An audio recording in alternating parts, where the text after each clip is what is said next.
साथियों नमस्कार, मैं आशीष पांडे आपके समक्ष 16 प्रैक्टिस सेट लेकर के उपस्थित हुआ हूं। और आज हम लोग 16 प्रैक्टिस सेट से संबंधित प्रश्नों को सॉल्व करेंगे और अपनी तैयारी को और भी प्रखर और दृढ़ बनाएंगे। ठीक है, तो आइए शुरू करते हैं प्रैक्टिस सेट 16। देखिए, पहला प्रश्न आपके स्क्रीन पर होगा। देखिए, निम्नलिखित में से कौन सा मूर्धन्य व्यंजन, देखिए प्रश्न संख्याओं की प्रकृति लगभग हर प्रश्न पत्र में आप देखिए अब आगे बदलती हुई आपको मिलेगी। ठीक है, तो यहाँ पर मूर्धन्य व्यंजन को पूछा गया। ठीक है, तो प, फ, ड, ढ, ग, घ और ज, झ। देखिए आपके सामने मूर्धन्य व्यंजन कौन से हैं। आप जानते हैं उच्चारण के आधार पर आप कंठ ध्वनियाँ होती हैं, तालव्य ध्वनियाँ होती हैं, मूर्धन्य ध्वनियाँ होती हैं, ओष्ठ ध्वनियाँ होती हैं। ठीक है, और इनमें से देखिए तो जो आपका विकल्प है ड, ढ, यह मूर्धन्य व्यंजन है। ठीक है, इसके मूर्धन्य जो ट वर्ग है, ट वर्ग में जो भी ध्वनियां हैं ट, ठ, ड, ढ और ड़, ये सभी ध्वनियां क्या हैं, आप देखिए तो सभी ध्वनियां क्या हैं, मूर्धन्य ध्वनियां हैं। ठीक है, प, प, प, प, ब, भ और म, ये ध्वनियां कौन सी हैं, तो ये ध्वनियां आप जानते हैं ओष्ठ ध्वनियां हैं। ठीक है, ये मूर्धन्य है,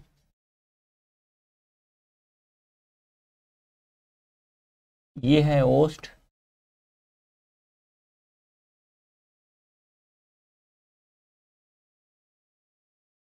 क वर्ग की ध्वनियां कौन सी हैं, क वर्ग, क, ख, ग, घ और ये अंग। तो ये कौन सी वर्ग, ये क वर्ग की ध्वनियां हैं, ये कंठ ध्वनियां हैं। ठीक है, कंठ।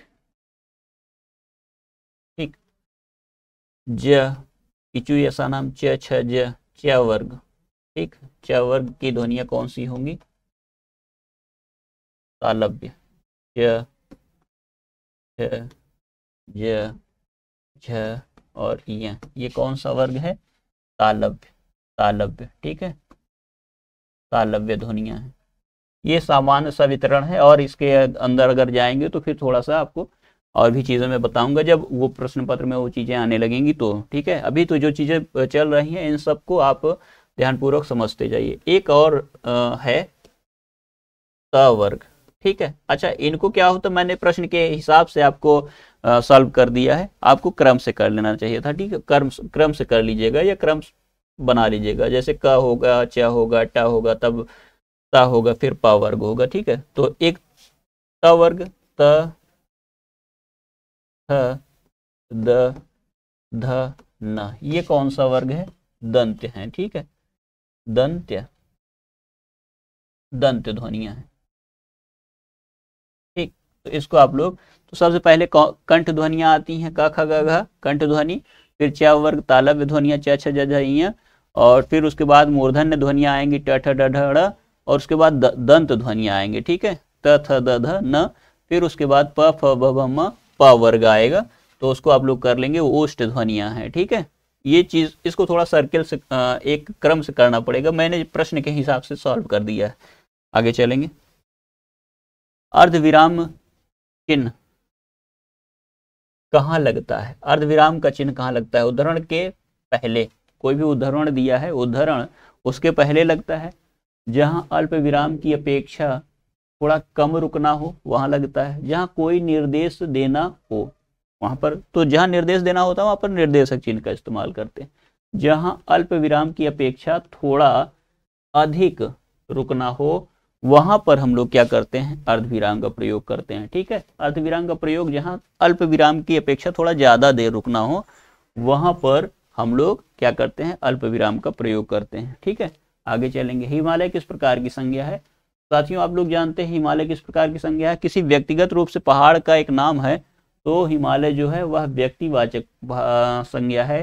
हिमालय पर्वत, विंध्य पर्वत, रॉकी पर्वत, ठीक है, जो भी पर्वतों के नाम है वो मुख्य रूप से अगर दिया है, या मान लीजिए किसी पठार का नाम दिया है, पर्वत का नाम दिया है, किसी मरुस्थल का नाम दिया है, ये सभी क्या व्यक्तिगत रूप से अगर किसी का नाम दिया है तो वह हो जाएगा व्यक्तिवाचक संज्ञा। ठीक है, तो आपका विकल्प ए सही होगा। ठीक, आगे चलेंगे।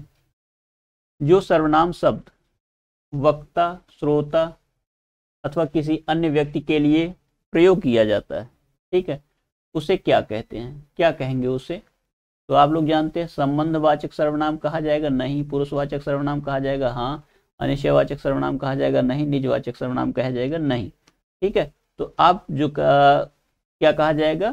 सर्वनाम शब्द वक्ता, श्रोता और किसी अन्य व्यक्ति के लिए जिसमें प्रयुक्त होते हैं वो कौन सा सर्वनाम है? पुरुषवाचक सर्वनाम है। ठीक है, संबंधवाचक इत्यादि नहीं है। आगे चलेंगे। निम्नलिखित में से विशेषण पद है, कौन सा विशेषण पद है उसको आपको बताना है। ठीक है, कौन सा विशेषण? उपासना है, उपासना करना। उपासना तो क्या है? एक प्रकार का कार्य है। उद्गार है, आयत लोचन है, आयत लोचना, या वंदना। वंदना क्या है? क्रिया। वंदना नाम भी हो सकता है, क्रिया भी हो सकती है, वंदना करना। ठीक है, तो उपासना, वंदना, उद्गार ये सभी क्या है? विशेषण पद नहीं है, जबकि आपका आयत लोचना जो शब्द है वह क्या है? विशेषण का शब्द है। ठीक है, विकल्प आपका सी सही होगा। ठीक, आगे चलेंगे। जिस क्रिया का फल कर्ता पर न पड़कर कर्म पर पड़ता है, क्रिया का फल, क्रिया का फल कर्ता पर न पड़कर कर्म पर पड़े उसे कौन सी क्रिया कहते हैं? तो साथियों, उसे कौन सी क्रिया कहते हैं? जिसमें कर्म होगा, जिस वाक्य में क्रिया का प्रभाव जो है कर्म पे पड़े तो उसे हम लोग कहते हैं सकर्मक क्रिया। कौन सी क्रिया कहते हैं? सकर्मक क्रिया। और अगर क्रिया का प्रभाव कर्म पे पड़ के नहीं पड़ता, कर्म के बदले कर्ता पे पड़ता है, तो वह कौन सी क्रिया होगी? अकर्मक क्रिया। ठीक है, मतलब सीधे सीधे प्रभाव अगर, तो आपका विकल्प ए सही हो जाएगा। मंत्री जी ने पर्याप्त समय दिया। मंत्री जी ने पर्याप्त समय दिया, इस वाक्य में किस प्रकार के क्रिया विशेषण का प्रयोग हुआ है? ठीक है, तो साथियों इसमें देखिए परिमाणवाचक एक क्रिया विशेषण है। मंत्री जी ने पर्याप्त समय दिया, मंत्री जी ने काफी समय दिया, मंत्री जी ने थोड़ा समय दिया, मंत्री जी ने पूर्णतया समय दिया, मंत्री जी ने अल्पांश समय दिया, मंत्री जी ने ये जो शब्द है काफी समय दिया। ये सब काफी जितने मैंने बोले अभी ये सब परिमाण सूचक हैं। थोड़ा समय दिया, काफी समय दिया, कुछ समय दिया। ठीक है, तो ये आपका परिमाणवाचक हो जाएगा। जबकि स्थानवाचक बच्चा बाहर है, ठीक है, बच्चा बाहर खेलता है और बच्चा बाहर खेलता है, स्थानवाचक हो गया। राम कल आएगा, ठीक है, यह कालवाचक हो गया। रीतिवाचक शीला जल्दी उठती है या जल्दी जल्दी चलती है। ठीक है, तो ये रीतिवाचक हो जाएगा। इस चीज को आप लोग देख लीजिएगा। ठीक है, निम्नलिखित में से स्त्रीलिंग का शब्द है, कौन सा शब्द स्त्रीलिंग का है इसको आपको बताना है। तो रिक्शा, रिक्शा चला गया, ऊंट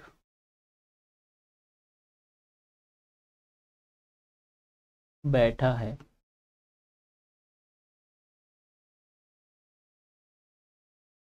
भैंस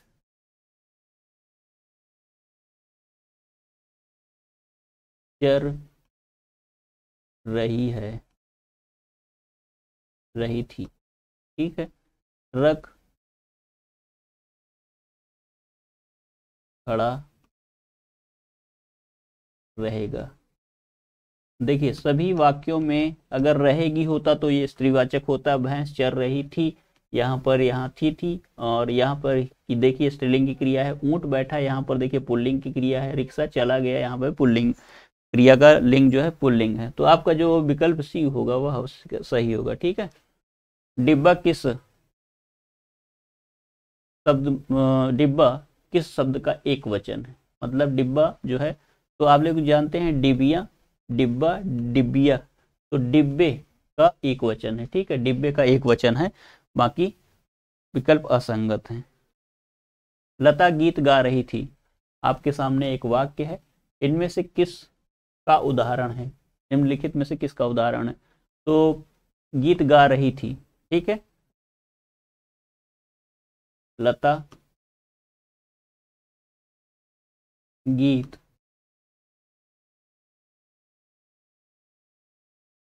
लता गीत,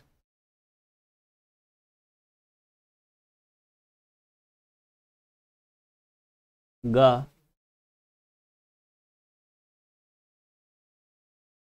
लता गीत गाई थी। ठीक, लता गीत गाई थी, तो ये क्या हो जाएगा, पूर्ण भूतकाल। संदिग्ध भूतकाल, लता ने गीत गाया होगा, या लता गीत गाई होगी, लता गीत गाई होगी। ने कर देंगे तो फिर वो कर उसमें हो जाएगा, तो लता गीत गाई होगी, तो ये क्या है आपका संदिग्ध भूतकाल। सामान्य भूतकाल, लता गीत गाई,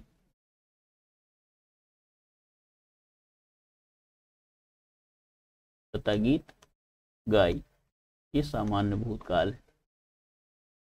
अपूर्ण भूतकाल, लता गीत गा रही थी, लता गीत गा रही थी, तो ये सब आप लोग देख लीजिएगा। तो आपका विकल्प जो होगा वो विकल्प डी सही होगा। ठीक है, आगे चलेंगे। 11वां प्रश्न है आपकी स्क्रीन पर, निम्नलिखित में से भाववाच्य का उदाहरण कौन सा है। भाववाच्य का उदाहरण पूछा गया कौन सा है। माँ खाना बनाती है, तो यह किसका उदाहरण है, कर्तृवाच्य का है। रवि आम चूसता है, यह भी कर्तृवाच्य का वाक्य है। मोहिनी पत्र लिखती है, यह भी कर्तृवाच्य का वाक्य है। जबकि शीला से खाया नहीं जाता वाक्य जो है, यह क्या है आपका विकल्प सही है, भाववाच्य का वाक्य है। ठीक है, यह भाववाच्य का वाक्य है। क्यों, क्योंकि इसमें जो क्रिया है और नहीं शब्द है, खाया जो है, इन सभी को आप देखेंगे तो आपको पता चल जाएगा कि ये भाववाच्य का वाक्य है। ठीक है, मैंने इसको कई बार आपको बताया भी है पिछली क्लासों में। हिंदी में ने परसर्ग का प्रयोग किस स्थिति में किया जाता है। ने परसर्ग का प्रयोग किस स्थिति में करते हैं, कर्ता के साथ सदैव करते हैं। भूतकाल में सकर्म क्रिया के रहने पर कर्ता के साथ प्रयोग किया जाता है। भविष्य काल के कर्ता के साथ करते हैं। वर्तमान काल की क्रिया और कर्ता के होने पर करते हैं। साथियों, इसमें कौन सा विकल्प होगा आपका, तो आप लोग जानते हैं जो 12th नंबर क्वेश्चन है, इसमें जब देखेंगे आप तो आपको पता चल जाएगा कि कर्ता में ने परसर्ग का प्रयोग भूतकाल में सकर्मक क्रिया के साथ, ठीक है, भूतकाल में सकर्मक क्रिया के रहने पर कर्ता के साथ किया जाता है। ठीक है, जैसे राम ने पत्र लिखा। ठीक है, अब देखेंगे तो इसमें कौन सा क्रिया है, सकर्मक क्रिया रहेगी। ठीक है, तो आप देखिए आगे चलेंगे। अंध का तद्भव क्या होगा, अंध का तद्भव क्या होगा, तो इसको बताएंगे। ओत्र होगा, अध होगा, आम्र होगा, अंधा होगा। साथियों देखिए, अंधा जो है, अंध का तद्भव अंधा होता है। ठीक है, तत्सम और तद्भव, तो जो अंधा है, अंध तत्सम है और अंधा तद्भव है। ठीक है, और उसके बाद अध है, तो अध का क्या होगा, आधा होगा। ठीक है, साथ ही देखिए आम्र है, तो आम्र का आम होगा। ठीक है, इसको कर लीजिएगा, इसमें कुछ है नहीं, ज्यादा सरल क्वेश्चन। आच्छादन, आच्छादन एक शब्द है। आच्छादन में कौन सा उपसर्ग लगा हुआ है, आँच लगा है, अ लगा है, आ लगा है, अह लगा है। साथियों, आपके सामने एक उपसर्ग दिया है और आच्छादन शब्द दिया है, उसमें कौन सा उपसर्ग लगा हुआ है ये बताना है। ठीक है, तो उसमें देखिए विकल्प जो सी है, यह आ उपसर्ग है, आ उपसर्ग लगा हुआ है, और जो छादन शब्द है यह मूल शब्द है। ठीक है साथियों, आ विसर्ग है और अ उपसर्ग है, और संधि के नियम से जब भी छ के साथ कोई दीर्घ स्वर या ह्रस्व स्वर जुड़ता है तो विकल्प से क्या हो जाता है, च का वहां पर प्रयोग हो जाता है, ठीक है। जैसे उच्छ्वास हो गया, आच्छादन हो गया, ठीक है। तो इस वजह से देखिए तो यहाँ पर च का आपको आगमन दिख रहा है, ठीक है। तो आच्छादन इस कारण हुआ संधि के नियम से, ठीक है।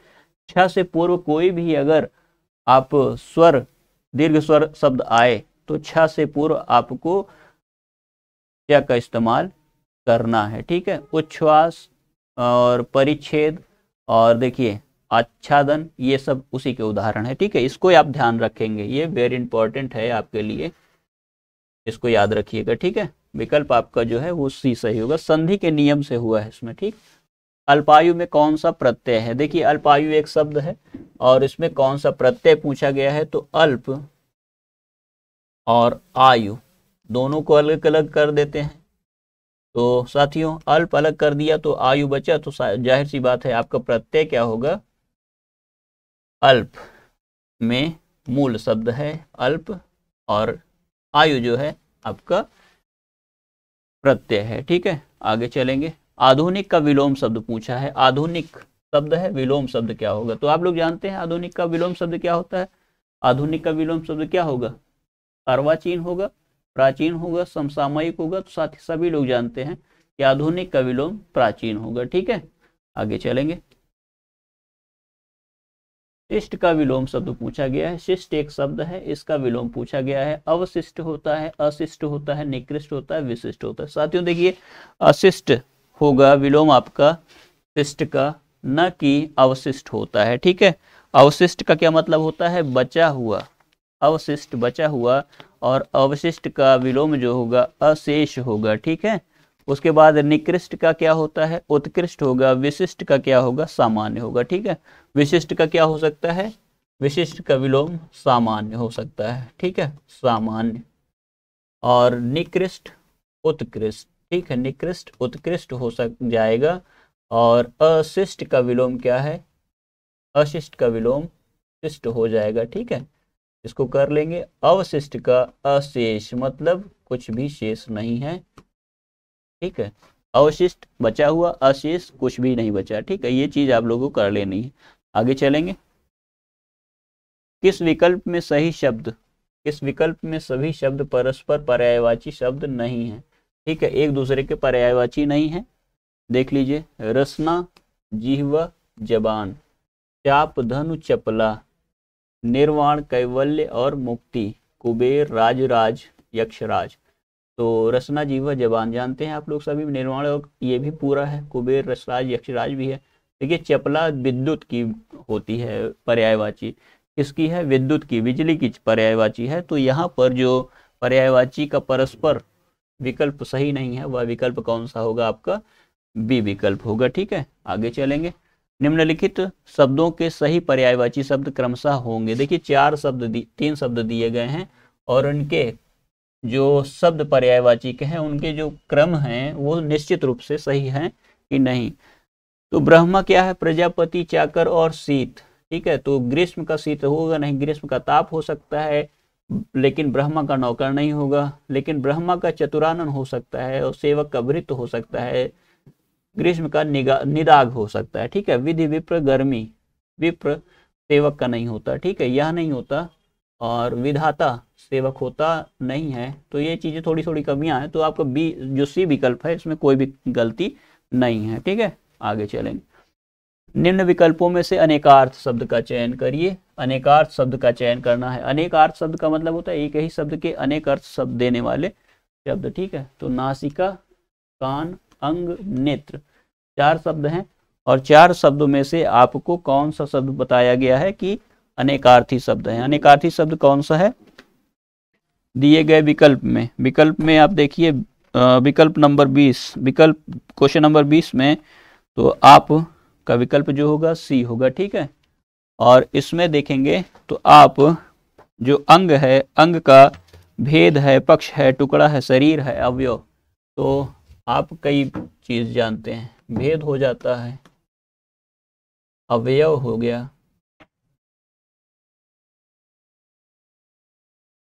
शारीरिक अंग हो गया,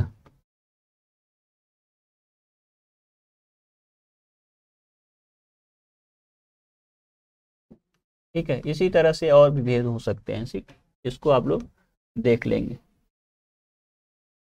ये चलते हैं, दिए गए शब्द युग्म का सही शब्द युग्म है और सही शब्द युग्म दिया है, उसका सही अर्थ आपको ज्ञात करना है। सही शब्द युग्म ज्ञात कीजिए। देखिए, इंद्रा है और इंद्र है, तो इंद्रा मतलब बाधा इंद्राणी, इंद्राणी सुरपति, उद्धृत, देवी, देवी शिक्षा। तो इंद्रा इंद्राणी को कहा जाता है, इंद्र की पत्नी को, और इंद्र सुरपति है, देवपति, ठीक है, देवताओं के पति मतलब श्रेष्ठ है सबसे, तो देवपति हो जाएगा इंद्र का। तो आप देखिए, इंद्रा इंद्राणी इंद्रा को कहेंगे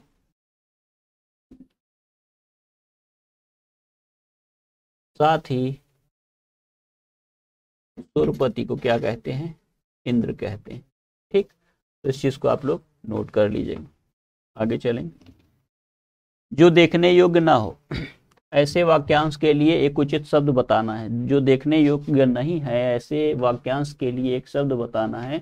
कौन सा? अवर्णीय, अप्रत्यक्ष, अदर्शनीय, अदृश्य। तो साथियों देखिए, जो दर्शन देखने योग्य है तो उसके लिए दर्शनीय हो सकता है, तो जो देखने योग्य नहीं है तो उसमें हम लोग अगर आ लगा दें तो बन जाएगा अदर्शनीय। तो आपका जो वाक्यांश के लिए ये दिया हुआ शब्द है वह होगा अदर्शनीय। ठीक है, अदर्शनीय शब्द। जो दिखाई नहीं देता वो अदृश्य है। अप्रत्यक्ष, दो आंखों के सामने ना हो, अप्रत्यक्ष है। अवर्णनीय, जिसका वर्णन न किया जा सके। ठीक है, आगे चलेंगे।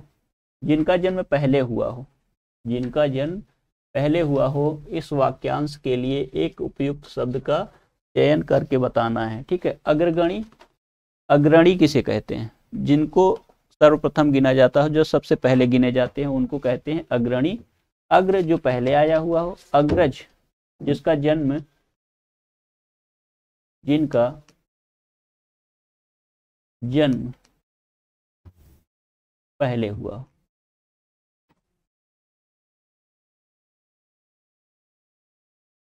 जिनका जन्म पहले हुआ। ठीक है, तो ये अग्रज होंगे। आपका विकल्प जो होगा 23 में सी सही होगा। आगे चलेंगे। कल्पांत शब्द में कौन सी संधि है? कल्पांत एक शब्द है, कल्पांत, और इसमें कौन सी संधि है? तो देखिए, कल्प, धन, अंत, ये इसका संधि विच्छेद है। और इसमें देखिए, दो ह्रस्व और ह्रस्व मिल करके दीर्घ आ हो जाते हैं। ठीक है, तो इस कारण कल्पांत में दीर्घ स्वर संधि होगी। ठीक है, आपका विकल्प जो होगा सी सही हो जाएगा। कौन सी? कल्पांत में दीर्घ स्वर संधि है, दीर्घ स्वर संधि हो जाएगी। ठीक है, इसको आप लोग नोट कर लीजिएगा। आपका विकल्प जो होगा सी सही होगा, ध्यान से देख लीजिएगा। आगे चलते हैं। अनुरूप में कौन सा समास है? ठीक है, अनुरूप में तत्पुरुष समास है, बहुब्रीहि, कर्मधारय, अव्ययी। साथियों, अनुरूप जो है, अनु एक प्रकार का उपसर्ग है, संस्कृत का उपसर्ग है, और उपसर्ग ही जो होते हैं वो प्रत्यय उपसर्ग क्या होते हैं? अव्यय का काम करते हैं। और अव्यय जब कभी लग करके पूरा का पूरा पद ही अव्यय का रूप हो जाए तो वो क्या होता है? अनुरूप जो होगा आपका अव्ययी भाव समास हो जाएगा। ठीक है, तो अव्ययी भाव समास होगा इसमें, आप इसको टिक कर लेंगे। ठीक है, आगे चलेंगे। वाक्य का कौन सा भाग शुद्ध नहीं है? वाक्य पढ़ लीजिए और आपको शुद्ध वाक्य का अशुद्ध भाग पहचानना है। बड़े दुख की बात है कि डॉक्टर के आने से पहले ही उसका प्राण पखेरु उड़ गए। ठीक है, उसका प्राण पखेरु, उसका प्राण पखेरु उड़ गए, तो इसमें कोई त्रुटि नहीं है, होगा कोई ना कोई त्रुटि तो है। डॉक्टर के आने से पहले, ये सही है। उसका प्राण पखेरु उड़ गए, यह गड़बड़ है। बड़े दुख की बात है। ठीक है, तो देखिए, प्राण क्या होता है? बहुवचन, बहुवचन बोधक संज्ञा है प्राण। तो जब बहुवचन है तो उसके सामने जो आप सर्वनाम लगाएंगे वह भी बहुवचन का बोध कराने वाला होना चाहिए। ठीक है, तो यहाँ पर आप देखेंगे विकल्प सी में आपको गड़बड़ी देखने को मिलेगी। ठीक है, तो आपका विकल्प सी सही हो जाएगा। ठीक, भरत के रस सूत्र में भरत मुनि ने रस सूत्र तैयार किया है, विभावानुभाव, संचारी भाव, संयोगाद रस निष्पत्ति। ठीक है, तो इसमें से किसका उल्लेख नहीं है? ठीक है, तो कौन सा है एक वो चीज जिसका उल्लेख नहीं है, उसको देख लीजिए। विभाव का है, अनुभाव का है, स्थायी भाव का है, संचारी भाव का है।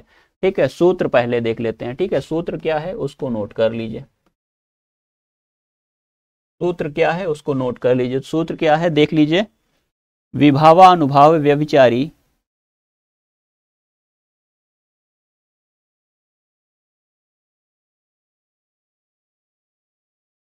विभावानुभाव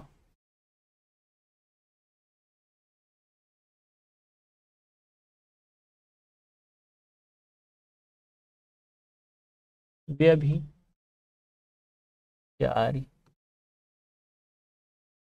संयोगाद रस निष्पत्ति।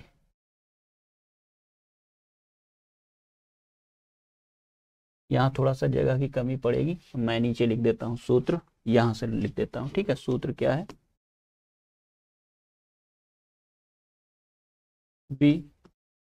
विभावानुभाव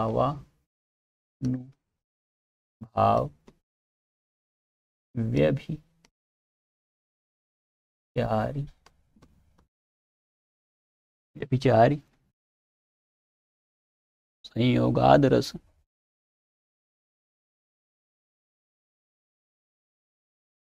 संयोगाद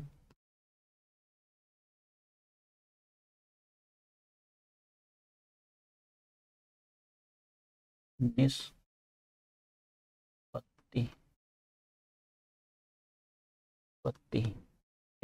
यह आप देख लीजिए। तो ये है सूत्र। तो देखिए विभाव अलग अलग कर लेते हैं। ठीक है, विभाव तो अलग अलग कर लेते हैं। देखिए विभाव हो गया, उसके बाद अनुभाव, के बाद व्यभिचारी भाव, व्यभिचारी अर्थात संचारी भाव। तो इसको क्या कहेंगे? संचारी भाव या व्यभिचारी। ठीक है,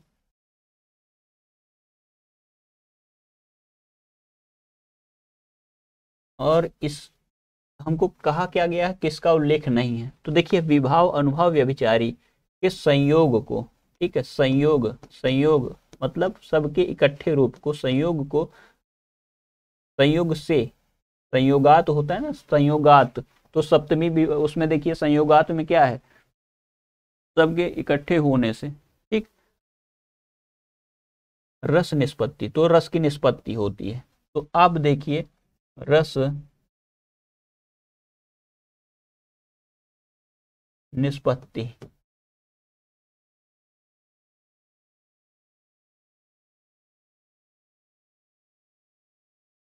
संयोगाद रस निष्पत्ति। ठीक, यहाँ पर देखिए आपको विभाव मिला, अनुभाव मिला और व्यभिचारी भाव। तो आप देखिए विभाव है, अनुभाव भी है, आपको व्यभिचारी नहीं मिल रहा होगा। तो व्यभिचारी को क्या कहा जाता है? संचारी भी कहा जाता है। ठीक है, जो संचारी भाव अत्यधिक तीव्र गति से संचरण करते हैं। इसमें देखिए अस्थाई भाव की चर्चा नहीं हुई है, तो यह विकल्प आपका सही होगा, सी विकल्प। ठीक है, स्थायी भाव क्या है?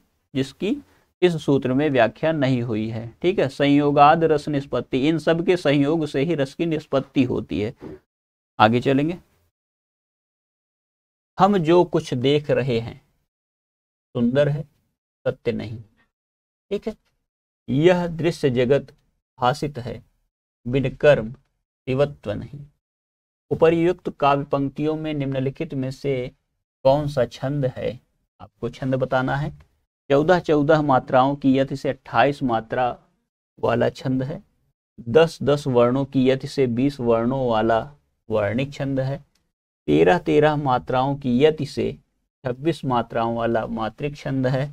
15 मात्राओं की यति से 30 मात्राओं वाला मात्रिक छंद है। तो आप देखिए वर्णिक छंद और मात्रिक छंद किस चीज की, यहाँ पर दो चीजों का वर्णन किया गया है, मात्रिक छंद और वर्णिक छंद। साथियों आप जानते हैं जिस छंद में वर्णों की गणना की जाती है वहां पर वर्णिक छंद होता है, और जबकि हम लोग गिनती करते हैं मात्राओं की तब वहां पर मात्रिक छंद होता है। ठीक है, तो साथियों इसमें देखिए विकल्प ए जो सही है, विकल्प जो ए है आपका वह सही है। 14 मात्राओं की यति से 28 मात्राओं वाला कौन सा छंद है? मात्रिक छंद है, जिसमें कि मात्राओं की गणना की गई है। कुल कितनी मात्राएं हैं? 24 मात्राएं, और कितने पे है?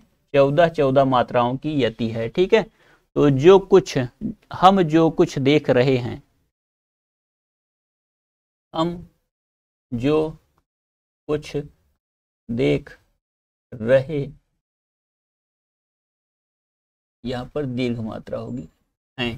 ठीक है, तो देखिए 2, 2 4, 2 6, 2 8, 2 10, 2 12, 2 14। ठीक है, इन कुल मात्राओं का जो जोड़ है यह कितना है? 14। तो 14 के बाद आप देखिए यति आया है ना, तो इस प्रकार से इस पंक्ति में भी 14 होगा और यहाँ पे भी 14 होगा। तो ये जो आपका छंद है यहाँ पर वह विकल्प ए सही होगा। 14 मात्राओं की यति से 28 मात्राओं वाला छंद है। ठीक है, तो यहाँ देखिए